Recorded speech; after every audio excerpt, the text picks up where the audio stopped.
ya, ada beberapa prinsip dasar yang dikembangkan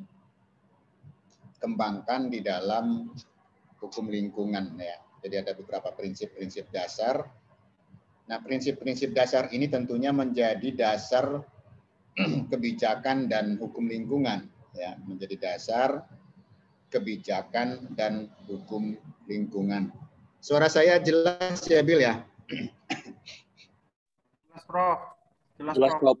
Jelas. Jelas ya?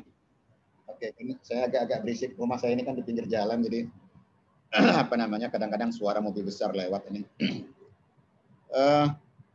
Beberapa prinsip dasar tersebut menjadi dasar kebijakan dan hukum lingkungan, sehingga ada yang sudah dituangkan, ya, di dalam peraturan perundang-undangan, dan memang ada yang belum, karena dia masih menjadi prinsip, menjadi asas, ya, menjadi ya, legal principle, ya, di dalam hukum lingkungan itu sendiri, ya. Dan salah satu prinsip dasar itu yang sebetulnya erat kaitannya dengan apa yang disampaikan oleh Pak Bayu tadi. Ya, Pak Bayu tadi menyampaikan tentang tanggung jawab negara. Nah, prinsip dasar pertama yang akan saya sampaikan pada hari ini adalah prinsip tanggung jawab. Nah, ini juga merupakan prinsip dalam hukum internasional sebetulnya, dalam hukum internasional publik, ya, yang dalam konteks hukum lingkungan diadopsi, ya, menjadi salah satu prinsip dasar di dalam hukum lingkungan, baik hukum lingkungan nasional maupun hukum lingkungan internasional di sini. Nah, prinsip ini, ya, sangat erat kaitannya dengan, ya, apa namanya, yang disampaikan oleh Pak Bayu tadi, konteksnya dengan kedaulatan. Jadi ada dua sisi nanti dalam konteks prinsip tanggung jawab negara ini, ya, sebagai general principle of law di situ, ya, itu ada dua sisi yang terkandung di dalamnya, sebagaimana Pak Bayu tadi katakan, berdaulat, ya. Jadi ada dua. Dengan prinsip tanggung jawab negara atau state responsibility ini, ada dua sisi mata uang di sana. Yang satu sisi diletakkan hak untuk berdaulat, hak berdaulat. Hak berdaulat untuk apa? Hak berdaulat untuk memanfaatkan sumber daya alam, ya. Hak berdaulat untuk mengelola sumber daya alam, ya, tentu sesuai dengan ketentuan pasal, kalau kita kaitkan dengan Indonesia, sesuai dengan pasal 33 yang ada di kita, yang dikatakan di sana, berdasarkan kebijakan lingkungannya masing-masing. Artinya nanti di situ hak berdaulat itu disesuaikan lagi dengan kebijakan lingkungan masing-masing negara. Nah, kalau kita kebijakan lingkungan itu ada di mana dalam konstitusi? Ada di pasal 33, ya, ayat 3 Undang-Undang Dasar 45. Di sana hak berdaulat kita dalam rangka memanfaatkan sumber daya alam. Konstitusi kita mengatakan bumi, air, dan kekayaan alam yang terkandung di dalamnya dikuasai oleh negara dan dipergunakan untuk sebesar-besarnya kemakmuran rakyat. Makna dikuasai itulah sebetulnya makna berdaulatnya itu. Ya, bisa digunakan untuk apa aja, ya, untuk sebesar-besarnya kemakmuran rakyat. Jadi hak negara di situ untuk mengelola di situ, ya, untuk mengatur, ya, di situ, ya. Itu nanti bisa dipelajari lebih jauh tentang hak menguasai negara di sana konteksnya. Ya. Jadi konteks sovereignty, kedaulatan di situ. Ya, kedaulatan kita untuk menentukan nasib kita atas sumber kekayaan yang ada di negara kita. Mau kita apain juga boleh, sepanjang memenuhi prinsip-prinsip yang lain. Ya. Jadi itulah dulu yang pertama yang harus dipahami, hak berdaulat. Hak berdaulat itu mempunyai makna di dalamnya bahwa negara memiliki hak untuk memanfaatkan, untuk mengelola sumber daya alam termasuk lingkungan yang ada sesuai kebijakannya, diatur. Kalau konstitusi, ya Undang-Undang Dasar 45. Nah, di samping hak berdaulat untuk mengelola, untuk memanfaatkan sumber daya alam itu, juga diletakkan tanggung jawab di sana. Diletakkan tanggung jawab negara untuk memastikan, tadi kayaknya ada pertanyaan yang terkait dengan ini, dengan Pak Bayu tadi. Ada tanggung jawab negara ya, untuk memastikan bahwa aktivitas dalam yurisdiksinya tidak menyebabkan kerusakan lingkungan negara lain atau kawasan di luar batas yurisdiksi nasional. Jadi kita punya hak berdaulat untuk mengelola sumber kekayaan alam yang terkandung di dalamnya, di dalam bumi Indonesia. Di darat maupun di laut, di darat, di laut maupun di udara. Kita punya hak kedaulatan. Tapi kita juga harus memastikan sebagai tanggung jawab kita, tidak boleh kita mengelola, memanfaatkan sumber daya alam tadi itu, menyebabkan kerusakan lingkungan bagi negara-negara tetangga khususnya, atau kawasan lain di luar batas yurisdiksi nasional. Katakanlah kita mengelola sumber daya alam yang ada di Indonesia. Nggak boleh menyebabkan rusaknya lingkungan yang menyebabkan pencemaran atau kerusakan terhadap Singapura, terhadap Malaysia, terhadap Brunei misalnya. Itu dulu lah yang jiran yang terdekat. Singapura, Malaysia, Brunei, ya, itu dulu yang terdekat. Tidak boleh. Ya, apalagi tentu tidak hanya itu, termasuk negara-negara lain yang terdekat, termasuk Australia misalnya, kalau dari daerah NTT sana kan Australia misalnya. Ya. Jadi ini ya. Demikian juga Australia misalnya, tidak boleh akibat kegiatan di negaranya bisa menyebabkan rusaknya lingkungan, pencemaran laut yang ada di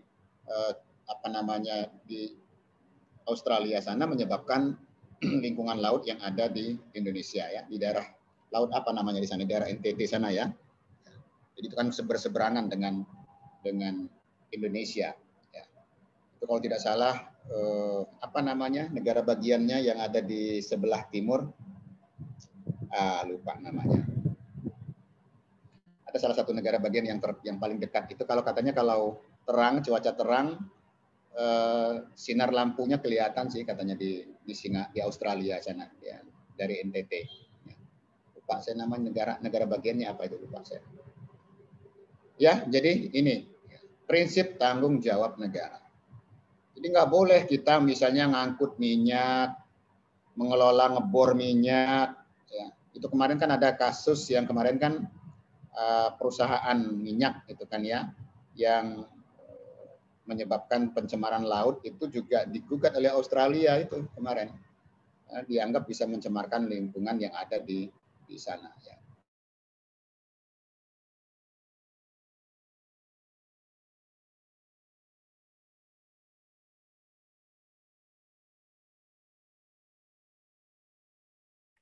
Akib ngelak guys.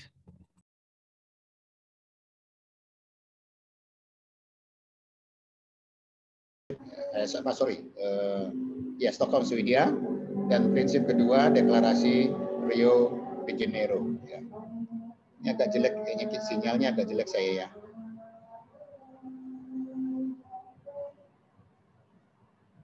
Terdengar suara saya, Bill? Terdengar, Prof. Tadi putus sebentar. Tadi agak putus sebentar kayaknya ya. Saya lihat ya, tadi koneksi agak kurang tadi. Ya agak jauh saya di ruangan saya dengan sinyalnya itu agak jauh, sinyalnya di bawah, ini saya di atas. Tapi biasanya saya kuliah dari sini nggak apa-apa. Mudah-mudahan tidak ada masalah. Nah ini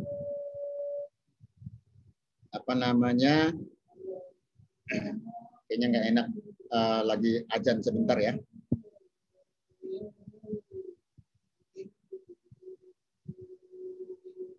Kita tunggu sebentar azan.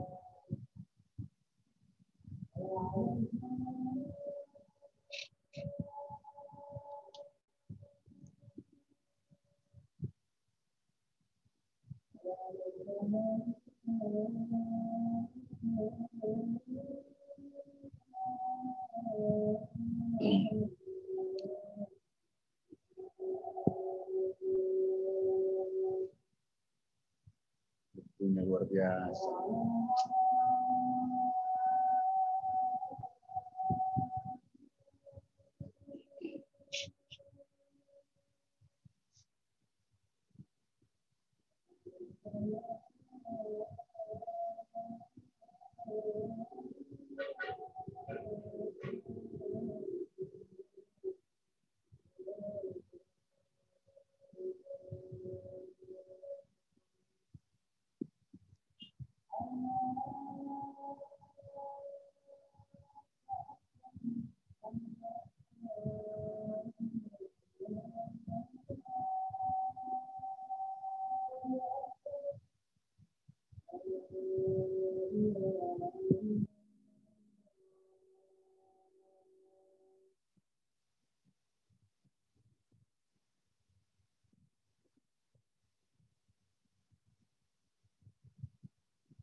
Oke, saya lanjutkan. Jadi prinsip ini sudah diakui ya di dalam hukum nasional kita. Ya, di pasal 2 huruf A Undang-Undang Nomor 32 Tahun 2009 dan penjelasan. Nah, saya nggak tahu tugas UTS saya apakah kelas ini kebagian yang ini, apa kebagian yang konsep atau teori. Masih sudah buka, Bill? Yang kebagian yang mana, Bill? Anunya? Kita kelas A dan B yang teori, Prof. Yang prinsip yang teori itu, bukan yang ini ya? Yang prinsip kerjasama sama PJJ, Prof. Oke. Nah, jadi sebetulnya saya juga tidak menugaskan kepada kelas yang lain itu bukan sekedar menulis pasal 2 bunyinya seperti ini. Kalau ini kan sudah ada di dalam PowerPoint saya. Tetapi pasal-pasal atau aturan-aturan mana saja, termasuk di Undang-Undang 32 2009 atau undang-undang yang lain, yang sudah merefleksikan prinsip tanggung jawab negara ini. Ya, yang sudah merefleksikan prinsip tanggung jawab negara. Jadi kita lihat ketentuan di dalam undang-undang itu apakah memang ada ketentuannya bahwa negara mengatur seperti ini, ada nggak ketentuannya yang agar dapat mencegah terjadinya pencemaran terhadap negara lain atau apa. Itu harus ada implementasinya melalui apa? Ya, instrumennya misalnya melalui ketentuan yang ada di negaranya, bisa baku mutu lingkungan, bisa perizinan lingkungan, bisa AMDAL, ya. Itu instrumennya. Nah, saya maksudkan itu pasal-pasal yang mengatur AMDAL, yang mengatur izin, yang mengatur ketentuan agar tidak mencemarkan negara lain itu, bukan pasal 2-nya. Kalau pasal 2-nya tinggal mindahin bunyi pasal 2 mah gampang amat tugasnya ya. Gitu kan. Nah, yang kedua, prinsip kelestarian dan keberlanjutan. Ya. Prinsip kelestarian dan keberlanjutan memiliki makna bahwa setiap orang itu berkewajiban dan bertanggung jawab ya, dalam upaya pelestarian daya dukung ekosistem dan memperbaiki kualitas lingkungan. Harus digarisbawahi. Prinsip kelestarian itu, kelestarian yang mana? Kelestarian yang dimaksud itu adalah kelestarian daya dukung. Keberlanjutan apa itu? Ekosistem. Ya, jadi kelestarian daya dukung dan keberlanjutan ekosistem. Kenapa kok disebut kelestarian daya dukung? Pengertian kelestarian daya dukung itu tidak berarti bahwa kelestarian itu tidak boleh, lingkungan itu nggak boleh digunakan. Bukan. Silakan dipakai. Silakan dimanfaatkan. Sesuai dengan prinsip tanggung jawab negara tadi, negara boleh menyerahkan itu melalui hak menguasainya itu kepada perorangan, kepada badan hukum untuk diusahakan. Atau dikelola langsung oleh negara melalui badan usaha milik negara. Jadi melalui hak menguasai tadi, melalui prinsip tanggung jawab negara tadi dalam konteks itu nanti diberikan melalui hak menguasainya, bisa dikelola sendiri oleh negara melalui badan usahanya BUMN atau BUMD, atau boleh melalui perorangan atau badan usaha swasta untuk mengelola itu. Tetapi harus memperhatikan selain tanggung jawab terhadap negara lain tadi itu adalah pelestarian daya dukung lingkungannya. Silakan dimanfaatkan, silakan dikelola, silakan diambil tambangnya, silakan diambil minyaknya, tapi harus memperhatikan daya dukung ekosistem. Untuk apa? Untuk supaya ekosistem itu tetap terpelihara keberlanjutan. Jadi ini prinsip kelestarian itu kelestarian daya dukungnya. Jadi kalau kita artikan lestari di situ lestari dalam artian abadi, salah. Ya, kita emangnya heritage, ya. Purbakala, bukan. Ya, kalau benda purbakala iya, memang kalau bisa benda purbakala diusahakan tidak diapa-apain, pelihara. Ya. Nah, prinsip ini sangat erat kaitannya dengan prinsip keadilan. Ya, kelestarian dan keberlanjutan itu, kelestarian dan keberlanjutan untuk generasi yang mana? Untuk generasi masa kini dan generasi masa yang akan datang. Jadi untuk intergenerational, ya, intergenerational equity maupun intragenerational equity. Jadi keadilannya itu untuk inter dan intra, untuk antar negara, antar generasi dan antar generasi dan intra generasi. Jadi antar generasi, generasinya Bill sekarang, generasi tahun berapa? Billy ini kan lahir tahun berapa Billy? Abad 21, Prof. 99, Prof. 99, ya kan? Katakanlah generasi abad 20 Billy lahir, bahwa lingkungan itu tidak boleh sekedar hanya untuk generasi di abad 20, tapi untuk generasi di abad 21 dan seterusnya. Generasi Billy itu kalau lahir umurnya sekarang 21, tahun 99 ya, misalnya. Kalau umurnya misalnya katakanlah 70, itu berarti tahun 2000 berapa? Itu satu generasi. Generasi berikutnya juga nggak boleh habis, makanya antar generasi. Makanya itu di dalam konteks lingkungan hidup dikenal agenda yang namanya agenda abad 21 ya, sudah diatur di abad 20 waktu itu. Jadi abad 21. Sekarang kan abad 21 nih. 2021. Sudah 21 tahun kita memasuki abad 21. Nanti 75 tahun lagi lebih kurang 3/4 abad lagi kita akan masuk ke abad 22. Jadi generasinya sudah beda. Jadi kalau sekarang kita kenal dengan generasi X misalnya, nanti generasinya sudah generasi Y.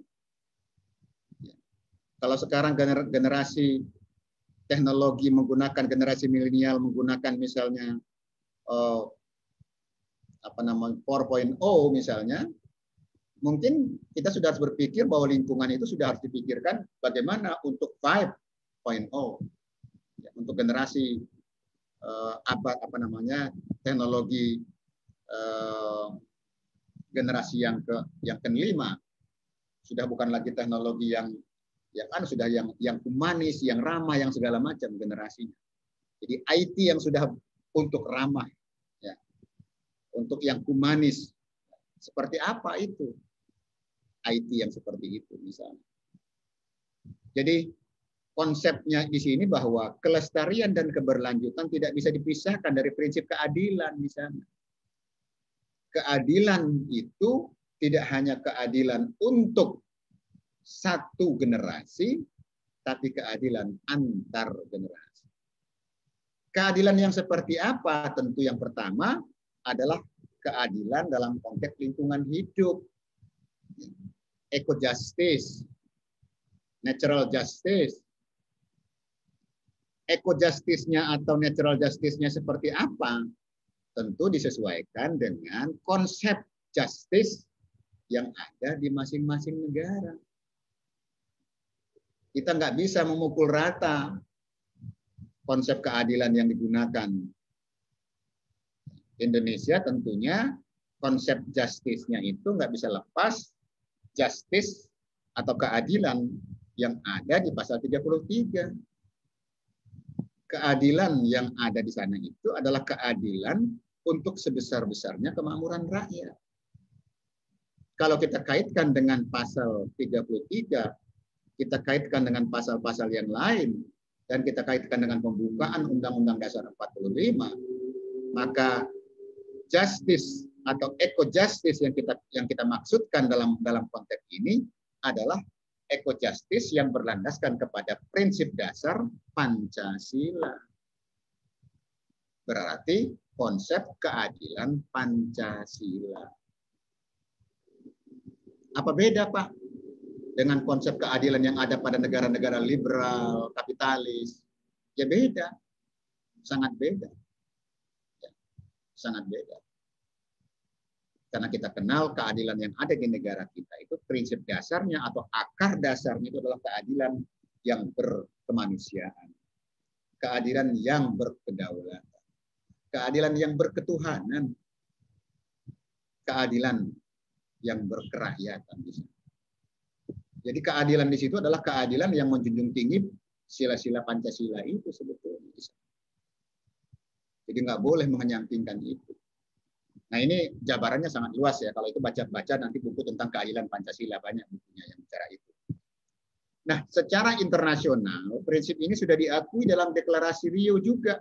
Prinsip ketiga di sana. Yang berkaitan dengan prinsip keadilan, prinsip keberlanjutan, pelestarian dalam konteks keadilan. Itu kalau mau banyak buku tulisan Indonesia yang suka betul dengan prinsip ini biasanya Mas Ahmad Santosa, kalau dari UI itu Andre G. Wibisono, ya itu suka kotak-kotik tentang keadilan antar generasi dan intragenerasi ini, banyak tulisan beliau ya. Ya dia juga ahli hukum lingkungan ya, Andre G. Wibisono. Ya, kemarin bahasan pengukuhan guru besarnya di bidang hukum lingkungan. Ya. Dia menulis tentang antroposen apa gitu ya tulisannya. Nah, kalau nggak salah sudah saya share ya tulisannya Andre G. Wibisono itu ya. Yang ketiga, prinsip kehati-hatian. Prinsip ini sangat dalam sebetulnya. Precautionary principle. Precautionary principle. Nah, prinsip ini sebetulnya mengharuskan pelaku usaha itu melakukan pencegahan dini. Ya. Prinsip kehati-hatian. Jadi pencegahan dini terhadap kegiatan terutama yang memiliki resiko tinggi. Apa sih implementasi prinsip ini? Yaitu salah satunya misalnya kita kenal dengan analisis mengenai dampak lingkungan, analisis resiko, ya, AMRIL, ya, analisis resiko lingkungan. Dibacalah di Undang-Undang 32 itu ada analisis resiko lingkungan di dalam Undang-Undang 32 itu. Instrumen hukum administrasi di sana. Itu sebagai penjabaran dari prinsip ini. Jadi prinsip ini mengharuskan bahwa pelaku usaha untuk melakukan pencegahan dini dengan melalui berbagai analisis resiko yang mungkin saja terjadi meskipun sekecil apapun harus diprediksi. Ya. Jadi meskipun sekecil apapun resikonya harus diprediksi. Itulah yang namanya prinsip kehati-hatian. Nah, implikasi dari prinsip ini bahwa tidak ada alasan kita mengatakan teknologinya nggak ada, Pak. Teknologinya belum ada, Sehingga kami nggak bisa melakukan usaha pencegahan. Tidak ada alasan. Ketidakpastian mengenai dampak suatu usaha atau kegiatan karena keterbatasan penguasaan iptek bukan merupakan alasan. Itu jelas dikasih warna merah ya. Bukan merupakan alasan untuk menunda langkah-langkah minimalisir. Bukan merupakan alasan untuk menunda langkah-langkah menghindari ancaman pencemaran mata perusahaan. Jadi teknologi nuklir misalnya kita nggak tahu teknologi ini seperti apa, kita katakan alibi, kami nggak tahu cara mengatasinya. Tidak ada alasan. Kita sudah harus antisipasi sedemikian rupa. Sekecil apapun resikonya pasti bisa diprediksi itu. Ya. Pengeboran di dasar laut misalnya, sudah harus diprediksi sekecil apapun harus diprediksi. Jangan sampai pengeboran di dasar laut misalnya menimbulkan pencemaran. Pengeborannya bocor, tidak bisa dikendalikan, terjadi pencemaran. Seperti yang misalnya sekarang lumpur lapindo. Itu kan sebetulnya dengan menggunakan prinsip ini tidak bisa menjadi alasan sebetulnya. Ya. Jadi tidak bisa jadi alasan Pertamina misalnya melakukan pengeboran di dasar laut misalnya dengan teknologi yang ada, dia bilang kami tidak bisa memprediksi risiko yang bakal timbul karena teknologinya belum ada. Nggak bisa. Kau harus lakukan itu melalui prinsip ini. Implikasinya apa? Kalau terjadi apa-apa dia harus bertanggung jawab di situ. Harus bertanggung jawab. Ya. Lalu prinsip keadilan tadi kan sudah dijelaskan tadi. Prinsip keadilan tadi sudah dijelaskan. Keadilan itu juga salah satu prinsip dasar yang ada di dalam hukum lingkungan. Keadilan tadi sudah saya jelaskan kan ya, keadilan antar generasi maupun intragenerasi. Keadilan dalam hal apa sebetulnya di sana? Keadilan dalam hal termasuk di dalamnya adalah keadilan dalam hal memperoleh akses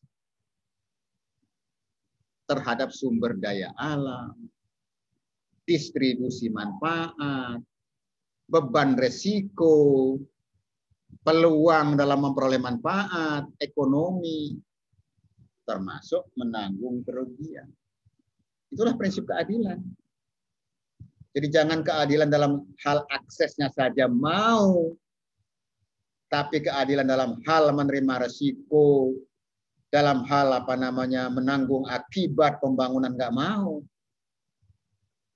Inilah yang harus dilihat sejauh mana sebetulnya konsep keadilan itu bisa dilakukan secara proporsional, termasuk sebetulnya lintas daerah, lintas generasi, bahkan lintas gender. Jadi misalnya jangan kalau hal yang begini, ini tugasnya laki-laki loh, perempuan enggak. Oh ini tugasnya perempuan saja loh, laki-laki enggak. Tentu dalam hal akses ini harus dilihat secara proporsional. Ya. Nah ini ada 4 prinsip ini saya pikir ya saya pikir saudara sudah bisa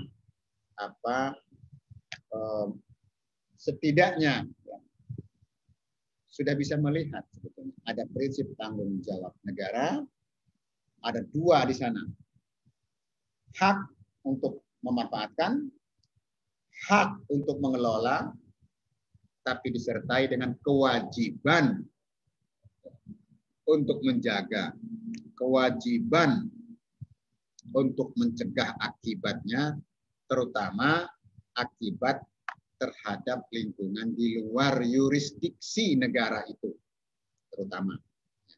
Jadi jangan sampai. Jadi negara di sini, kalau ada perusahaan swasta katakanlah yang sudah dapat izin dari negara melakukan pencemaran lalu dia beralibi, itu kan tugasnya swasta. Negara lepas tangan, nggak bisa. Negara juga harus ikut bertanggung jawab, ya, karena hak mengelolanya tadinya diberikan oleh negara di situ. Maka negara juga harus ikut bertanggung jawab bagaimana caranya negara juga ikut andil dalam proses mengendalikan agar setidaknya pencemaran itu kalau sudah terjadi itu diatasi, ditanggulangi. Kalau belum terjadi, dicegah terjadinya. Dengan apa? Dengan kebijakan masing-masing negara. Apa bentuk kebijakannya? Bisa melalui berbagai instrumen hukum. Apa instrumen hukumnya? Bisa instrumen hukum administrasi, bisa instrumen hukum pidana. Apa instrumen hukum administrasinya? Banyak. Ya. Apa namanya? Bisa instrumen izin, AMDAL, baku mutu, ya kan? Apa namanya? Analisis risiko lingkungan, insentif, disinsentif, bentuk instrumen ekonominya, dan seterusnya, dan seterusnya. Banyak instrumen-instrumen yang bisa dilakukan. Ya. Jadi di situ dikatakan, ya, dalam rangka memperoleh perlakuan yang sama di situ. Ya. Akses dalam hal memperoleh perlakuan yang sama terhadap akses, distribusi, manfaat atau beban, peluang yang sama dalam memperoleh manfaat. Ya, jangan misalnya Billy di Lampung punya, Bill Clinton di Lampung misalnya punya hak istimewa, punya privilege dalam menikmati tambang. Oh, yang masyarakat yang sana nggak bisa, itu nggak boleh. Harus dilihat di situ secara adil generasi kini dan generasi yang akan datang. Daerah yang satu dengan daerah yang lain. Makanya daerah yang punya tambang minyak itu, ya, dengan prinsip keadilan inilah dilakukan yang namanya skema yang namanya bagi hasil. Ya, bagi hasil itu dalam konteks prinsip keadilan. Jangan sampai minyaknya Sumatera Selatan, minyaknya Aceh, itu hanya bagi kesejahteraan Sumatera Selatan dan Aceh saja. Demikian pula emas yang ada di Papua sana, uranium yang ada di Papua sana, tidak hanya untuk mereka, tapi untuk semua. Maka di situ ditentukan, diatur tentang bagi hasil.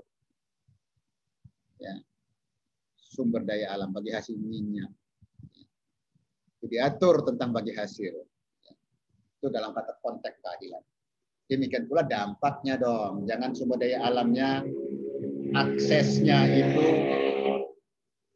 aksesnya mau berbagi, tapi dampaknya nggak mau berbagi. Itu kan dikatakan itu. Dalam menanggung kerugian akibat proses pembangunan. Ya, situ. Jadi itu prinsipnya tetap. Prinsip keadilan ada kaitannya dengan prinsip tanggung jawab negara. Prinsip tanggung jawab negara dan keadilan itu ada konteksnya dengan prinsip yang namanya apa di sini keberlanjutan dan kelestarian. Dan itu juga ada konsep kaitannya dengan prinsip yang namanya prinsip kehati-hatian. Ya. Jadi ada 4 prinsip yang saya sampaikan pada sore hari ini. Masih ada sisa beberapa prinsip lagi, kita bisa lanjutkan kuliah minggu depan, atau nanti kalau misalnya nggak kuliah bisa Anda selesaikan melalui virtual kelas. Saya persilakan kalau ada yang ingin ditanyakan. Halo. Ya, silakan. Saya ingin bertanya, Prof. Ya, silakan, Rapi. Ya, Pak. Ya, Prof. Terkait prinsip kehati-hatian nih, Prof. Kita ambil satu case-nya ya, Prof, ya, mengenai longsor yang ada di Citraland pada tanggal 26 Januari 2021. Oh, ya. Nah, itu kan dokumen yang disusun itu terlambat tuh, Prof. Jadi pembangunan sudah dilakukan bentuk fisiknya, tetapi di situ dokumen lingkungannya masih dalam proses penyusunan tuh, Prof. Nah, itu bagaimana? Nah, kemudian pasca terjadinya longsor tanggal 26 Januari di klaster Da Vinci tersebut, apakah si pemrakarsa AMDAL ini harus melakukan perubahan izin lingkungan? Karena di dalam PP nomor 27 tahun 2012 tentang izin lingkungan, bahwa di pasal 50, jika terjadinya di perubahan suatu peristiwa alam di dalam kegiatan usaha yang dilakukan sebelum kegiatan itu dilakukan, maka harus melakukan perbaruan izin lingkungan atau perbaruan perubahan izin kelayakan lingkungan, Prof. Nah, itu sampai sekarang kan Pemkot juga belum bertindak, Prof, atas perubahan izin ini. Apakah itu wajib? Tapi di dalam Undang-Undang Nomor 32 Pasal 40 ditekankan kata wajib juga itu, Prof. Nah, apakah harus dilakukan karena terjadinya peristiwa longsor ini, ataukah bagaimana? Ataukah hanya diberikan sanksi saja, Prof, seperti pemutihan kejahatan, pemutihan pelanggaran dilakukan oleh Prakarsaan AMDAL ini? Seperti itu, Prof, mungkin pertanyaannya. Terima kasih. Ya, jawaban pertama saya adalah harusnya si Repi bisa jadikan sebuah riset sebetulnya yang menarik di situ. Pertama, apakah saya nggak tahu pengembang Citraland itu namanya PT Citraland atau apa namanya, nggak tahu saya nama perusahaannya. Apakah membangun di sana ada izin atau tidak? Ada dokumen AMDAL, Prof. Ntar dulu. Repi sudah harus bisa membedakan. Jangan sampai sudah S2 nggak bisa membedakan izin dengan AMDAL. Izin dengan AMDAL itu beda. Saya selesaikan dulu. Pertama, apakah Citraland itu membangun di kawasan yang sekarang, bukan yang sudah selesai yang lama ya.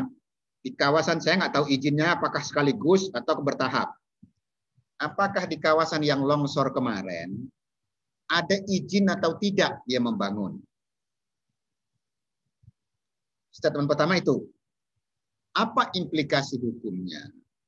Kalau dia nggak punya izin, maka perusahaannya itu bisa kena sanksi administrasi dan sanksi pidana. Sanksi administrasinya yang paling ringan, dia bisa ditunda, bisa di-stop, bisa tidak diperbolehkan membangun. Sanksi pidananya ada, membangun tanpa izin, buka Undang-Undang 32 2009 itu. Ya, apalagi tanpa izin lingkungan. Sanksi pidana itu. Jadi itu nanti saya nggak mau, karena kan saya nggak tahu persis datanya, saya nggak punya data. Cek, punya izin tidak? Kalau izinnya tidak ada, maka pelanggaran yang dilakukan oleh perusahaan pengembang membangun tanpa izin. Selain sanksi administrasi, sanksi pidana. Yang kedua, kalau dia punya izin apa yang dia punya? Kalau kata Repi tadi izin lingkungan yang dia punya, saya masih tanda tanya. Kalau izin lingkungan sudah punya, mestinya AMDAL-nya sudah jadi. Setidaknya UKL, UPL-nya sudah jadi. Tapi kenapa masih nyusun UKL, UPL sekarang? Kata Repi tadi, sedang menyusun kan? Bukan, Prof, itu beberapa bulan sebelumnya itu, Prof. Jadi sekarang udah ada AMDAL mereka. Ya, AMDAL-nya setelah longsor. Sebelum longsor udah ada, tapi pembangunan itu udah dilakukan juga, Prof. Tapi terlambat AMDAL itu. Ya, artinya masih dibenarkan lah, itu prosesnya masih berjalan, dia sudah mulai start. Tapi artinya AMDAL itu benar nggak dipatuhi persyaratan-persyaratan AMDAL-nya? Saya nggak yakin dipatuhi. Kalau dipatuhi kan nggak mungkin terjadi longsor itu.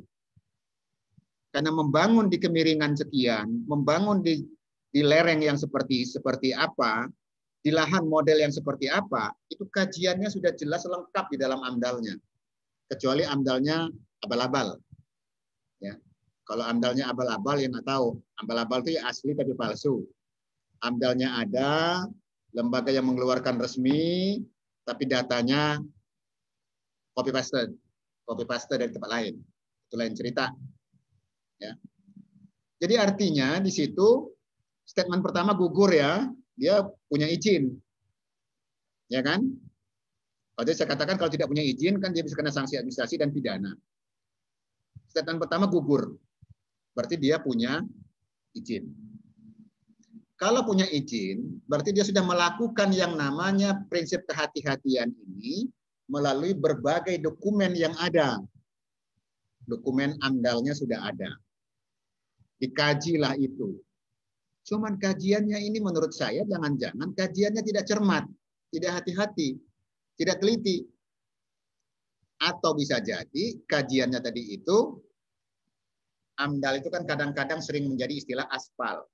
Asli tapi palsu. Bukan palsu ya, asli tapi palsu.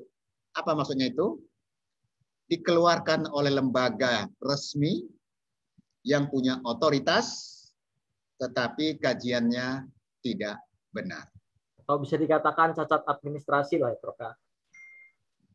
Secara administrasi bisa jadi terpenuhi semua itu. Ya. Tapi ketidakhati-hatian, ya. Jadi kalau misalnya nanti ini mau digugat masyarakat yang mengalami kerugian, bisa nggak? Bisa saja.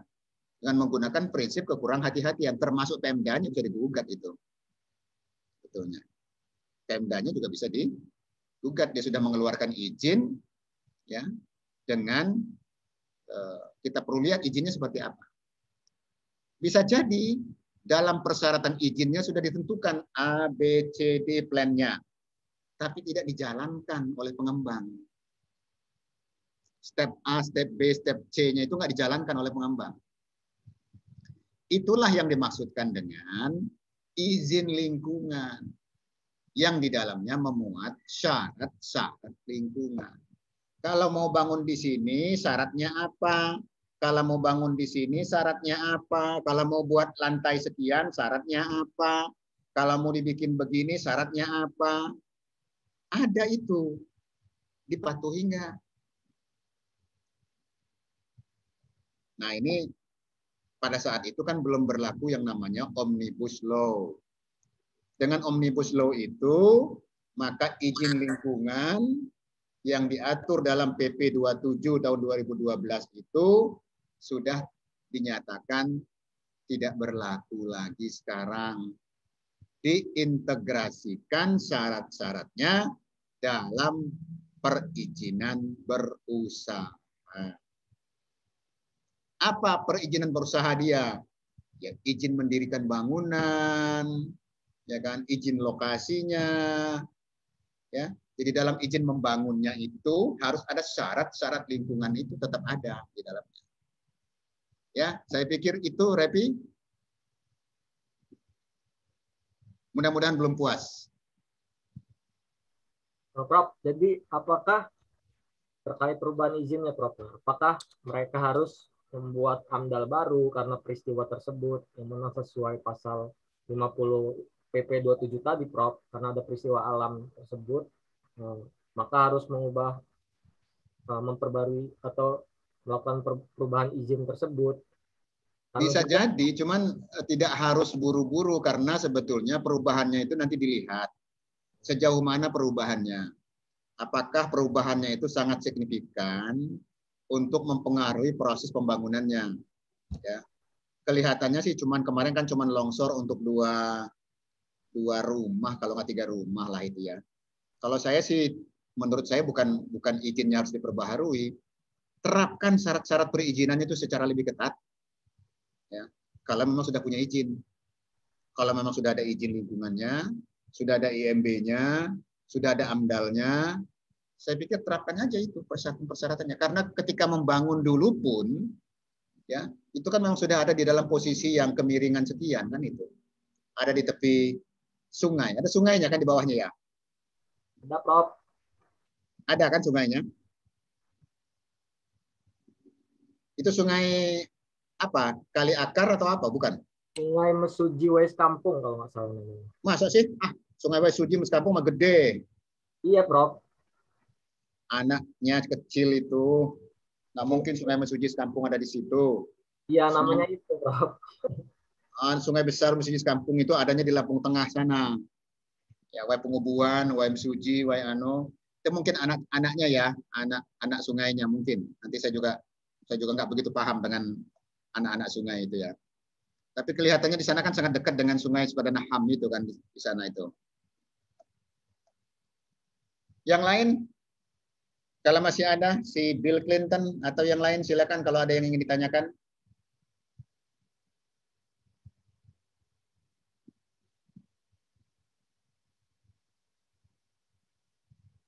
Ini ada berapa orang kita yang hadir, Bill? Banyak kayaknya. Tadi 220. Enggak kelihatan. 25 ini, Prof. 25 ya. Oke. Silakan kalau ada yang lain. Prof, jadi yang tadi harus diawasi RKL-RPL-nya lah, Prof, ya, untuk monitoring harus diawasi lebih ketat oleh Pemkot dan juga daerah kota, seperti itu, Prof. Ya, perizinan itu prinsip dasarnya harus dilakukan pengawasan. Ya. Siapa yang melakukan pengawasan? Yang pertama harus melakukan pengawasan, itu prinsip dasar ya. Dalam hukum administrasi negara, yang melakukan pengawasan itu adalah institusi atau lembaga yang mengeluarkan izin. Jadi kalau yang mengeluarkan izin itu adalah Dinas Penanaman Modal dan Dinas Perizinan ya, DPM ya, yang mengeluarkan atas rekomendasi dari Dinas Lingkungan Hidup, maka mereka itu yang garda yang terdepan harus mengawasi. Pertanyaan saya adalah dengan izin terpadu sekarang ini, salah satu problem hukum barangkali ya bisa menjadi bahan tulisan. Apakah lembaga perizinan terpadu satu pintu itu punya orang melakukan pengawasan izin yang dikeluarkan? Orangnya kan justru ada bukan di lembaga mereka. Izin lingkungan itu yang punya orang itu di Dinas Lingkungan Hidup. Izin mendirikan bangunan yang punya orang itu, yang punya orang mengawasinya di tata kota atau PU. Kan begitu. Jadi justru DPMTSP ya, Dinas Penanaman Modal Terpadu Satu Pintu itu, Dinas Penanaman Modal Perizinan PTSP, Perizinan Terpadu Satu Pintu, itu justru menurut saya tidak punya kelengkapan yang banyak, itu kelemahannya. Pada tugas utama yang mengawasi itu adalah mereka yang mengeluarkan izin. Awasi dong. Jangan seperti IMB perumahan biasa. IMB keluar, begitu keluar IMB-nya, sudah selesai. Harusnya kan diawasi. Benar nggak orang ngebangun sesuai IMB itu? Memang penegakan hukum terhadap izin mendirikan bangunan, ini masih banyak yang tidak jalan. Jangankan menegakkan hukum izin, yang punya izin mendirikan bangunan aja nggak semua rumah punya izin, Pak. Belum semua rumah membangun punya IMB. Alasannya mahal, ya memang mahal. Ya, memang mahal. Barangkali itu yang perlu dipikirkan, jangan sampai mahal karena alasan mahal itu malah justru orang tidak punya izin mendirikan bangunan. Ini kan kejadiannya seperti itu. Karena IMB-nya mahal, prosedurnya orang malas, ujung-ujungnya orang nggak punya izin. Itu yang harusnya diperhatikan, jangan sampai terjadi orang tidak punya izin karena prosedur yang begitu. Karena implikasinya tadi, begitu kita berikan keputusan izin itu, maka institusi harus melakukan pengawasan. Pengawasan sudah menjadi salah satu bagian dari langkah atau upaya penegakan hukum administrasi negara. Ketika hasil pengawasan menimbulkan hal-hal yang tidak sesuai dengan izin, disitulah bisa dilakukan yang namanya penegakan hukum lain. Ya, demikian.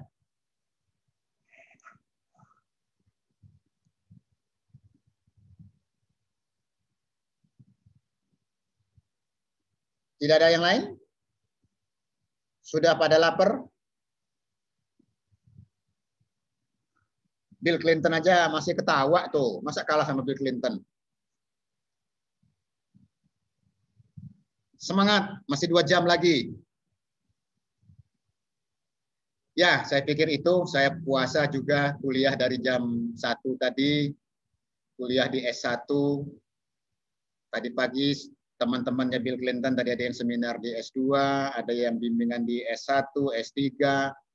Kayaknya lelah benar saya hari ini rasanya juga. Dari pagi nggak berhenti-berhenti, ada S1 3 orang, ada S2 2 orang, belum seminar, belum kuliah S1. Ya, tapi tadi kembali lagi. Memang itulah tugasnya Prof. Akib ya, gitu ya. Memang itulah tugas Bapak, ngajar, ngebimbing, nguji, neliti. Ya, itulah tugasnya. Satu lagi, mengabdi. Mengabdi itu sering kita lakukan penyuluhan, sering kita lakukan bimbingan cuma-cuma, ya, melakukan tugas pengabdian. Ya, saya pikir itu kuliah kita hari ini. Saya tutup ya, saya akhiri. Billahi taufiq wal hidayah. Wassalamualaikum warahmatullahi wabarakatuh. Selamat sore.